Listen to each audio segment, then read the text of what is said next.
Hi everyone, mega love shout out, and once again this is Teacher and welcome back to my YouTube channel. So for today's video mga kalingap, ayan, bigyan natin ng reaksyon itong tungkol dito sa kay Krista na hala, in love na daw kay Mikoy. Paano yan mga kalingap? Alam naman natin na Krista is just 15 years old. Hala, paano na kung nai-inlove na siya dito kay Mikoy, 'di ba? So, kanta lang ba 'yun o meron ng laman na sabi niya, 'di ba, kahit bata pa siya, pero marunong na din siyang magmahal.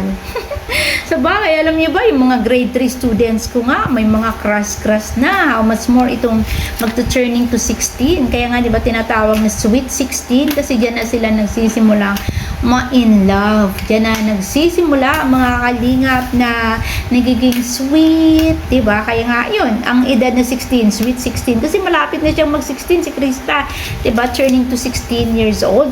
So, kaya pala sweet ito si Krista. Ano, nakakatuwa, bibong bata, napakagaling sa aktingan, napakagaling sa kantahan. So, hindi natin alam yung exchanging of songs nila.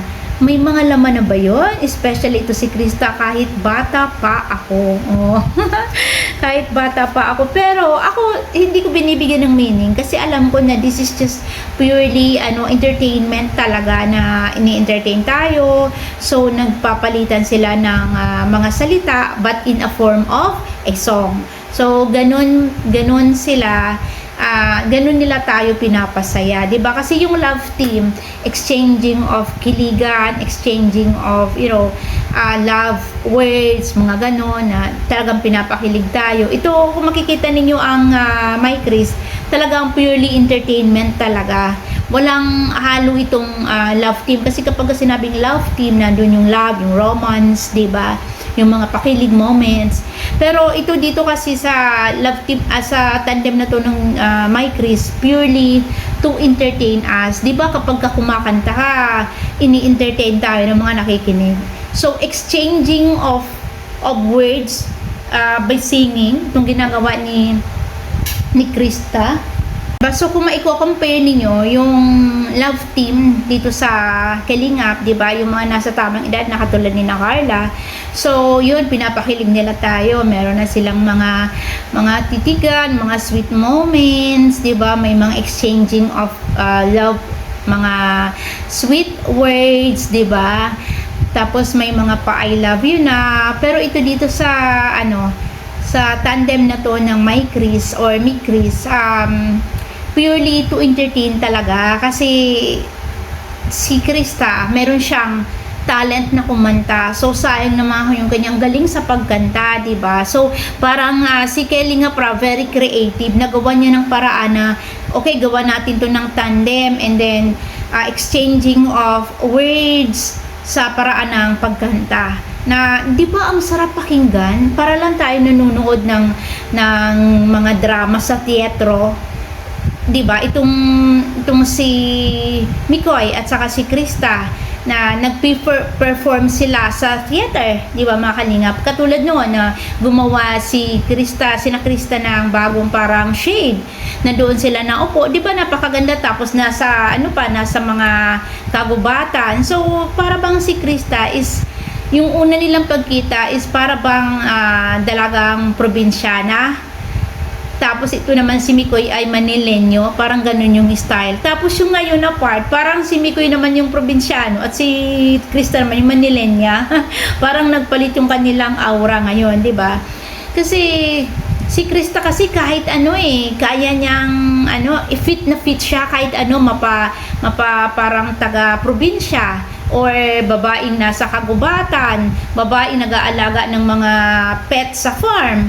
Kaya niya, wala siyang arte. Kumbaga, kahit anong ibigay sa kanya na role sa gaganapan niya na kwento, magaling siyang mag-adapt. Ganun si Krista, para bang kung magmumukha siyang parang nasa alta sosyedad, napakadali ni Krista mag-adapt or mag-adjust. Kasi nga, talented tong bata na to. Even si Mikoy ay ganun din po na very talented. Kaya nga sabi ko doon sa mga nagbibigay ng issue dito kay Mikoy, nag-issue daw may anak. kung halimbawa man may anak si Mikoy, so ano naman ang problema doon? May problema ba? Ay, hindi naman sila magnobyo. They are just a partner to entertain the viewers. Diba? Kasi, yun naman talaga ang main purpose ng tandem ng May Chris. I-entertain tayo ng mga viewers, diba? Kaya nga nakakatuwa panuurin to kasi sasagot yung isa, pag nag-aasaran sila, pero yung aasaran nila ay sa paraang pakanta, sa paraang kulitan, tapos sasagot yung isa na, sige tatalunin kita sa kanta, sige nga, parang ganun, parang magkaibigan na isang kuya at isang nakababatang kaibigan o nakababatang kapatid, something like that, diba? So ganun ang tandem ng May Chris. So, doon sa mga bumabato o nagbibigay ng issue dito kay Mikoy, that's Mikoy's personal life. Kung totoo man na meron nga siyang anak, wala naman pong problema yon at hindi naman yung makaka-apekto dito sa tambalang May Chris. Di ba mga kalingap, no? Kung totoo man yun, kasi ako hindi ko alam kung ano yung totoo. Kasi yun nga, may mga narinig na ako na even sa ibang reactors na ganun daw, may anak daw si Mikoy. Para sa akin, so ano naman ang mali doon? Di ba? Sa ngayong panahon, napakarami naman ng single dad, single mom, mga hiwalay. Napakarami. Mabuti sana kung sa buong mundo si Mikoy lang ang ganun ang kwento ng buhay. Wala napakarami po. Ang pinakamaganda ay alam ni Mikoy ang kanyang ginagawa. Hindi naman siya nalabag sa rules. Maayos naman si Mikoy. So, ano ang magiging problema kung may anak siya? They are just a tandem. And ang purpose ng May Chris talaga is to entertain. Pero wala pong kiligan na katulad nung, or siguro yung mga nanonood, kinikilig o natutuwa kasi nga, 'di ba? Akala mo yung mga dalagat binata na, lalo na si Krista, akala mo dalagan-dalagan na din kung sasagot siya sa pakanta, 'di ba? Pero ako natutuwa talaga akong panuorin ng dalawa na to kasi may naalala ko na parang si Jelly de Belen, parang ganito to si Krista, parang yung kikay ba na ang hirap mo, parang hindi ganun siya madaling mabola. Hoy, parang ganun, parang astig. Parang kikay nga yung dating, parang nakikita ko sa kanya si Jelly de Belen kung umakting, 'di ba? Na ang cute panoorin, parang Manilyn Reynes, yun nga, Jelly de Belen, na mga ang cute na hindi pa-sweet siya, pa-sweet na parang may pakikay, na parang may pagkasuplada. Basta ganon, ang cute panuorin at nakakatuwang panuorin si Krista at saka si Mikoy kapag nagpapalitan na sila ng kanta. Ang sarap nilang panuorin. Talagang nakaka-entertain po talaga sa atin. Kaya kung halimbawa man na totoo itong ipinupukol dito kay Mikoy, hindi naman po ito problema kasi hindi naman po sila magnobyo, kundi sila po ay tandem lang, no, makalingap. Kaya hayaan naman natin sila na mag-explore. Nagsisimula pa na lang naman yumabong yung tambalang May Chris, tapos ayun na, meron ng mga ipinupukol. Hindi nyo ba naisip baka makasira yon sa tambalang to? Wag naman, kasi ang purpose dito ni Kalinga Prab is to help Krista na makapagtapos ng kanyang pag-aaral.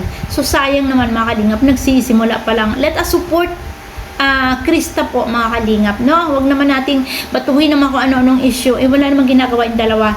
And si Mikoy din ay meron din siyang mission. Na-interview kasi namin siya sa Kalingap Radio Balitaan. Ito si Mikoy na talagang tuwang-tuwa siya, naging isa siyang part ng Kalingap. So isa na siyang ganap na charity vlogger and meron din po siyang mission na tumulong, magpabahagi ng mga blessings na kanyang natatamasa o nakakamit, na gusto niya ding i-share ito sa iba. So, paano niya yun may pagpapatuloy kung gano'n na binibigyan na ninyo siya ng issue? Wag naman mga kalingap. Hayaan mo na nating mag-explore, makamit naman nila ang kanilang tagumpay. At wala naman po silang ginagawang mali. 'Di ba? Kung may ginawa na silang mali, may nilabag na rules, doon na natin sila pwedeng punain. Wala naman silang ginagawa na mali. Ang kanila lang naman ginagawa is to entertain us, 'di ba? Pinasasaya tayo, kinakantahan tayo. Tapos pupuna natin ng mali na hindi naman, kumbaga, walang connection Kung nagsasabi tayo ng ganun kay Mikoy, "Uy, may anak 'yan." Parang paninira na yung kay Mikoy, 'di ba? Kasi hindi naman nanliligaw si Mikoy kay Krista, hindi naman sila magnobyo. sila lang ay tandem lang, partner lang, para mapasiya tayong lahat, di ba? Kaya, kung totoo man yung pinupukol, hayaan nyo na. Focus lang tayo doon sa kung ano ang role nila dito sa Kalingap, ha? So, support My Chris or Mick Chris. For me, I would rather pronounce it as My Chris kasi yung I is long I sound, no? So, okay, ayan mga Kalingap, that's all. And this is Teacher N. I hope meron pong akong naipaabot sa inyo ng konting kaalaman tungkol dito sa aking reaksyon sa loobin at opinion dito sa My Chris. Siyempre, ako po yung natutuwa and natutuwa po ako dito and sobra po akong nakaka-proud na meron na namang isang panibagong member dito sa Kalingap na merong angelic voice at napakagaling din pong umarte at yan ay sa katauhan ni Krista. Okay guys, bye-bye and God bless everyone.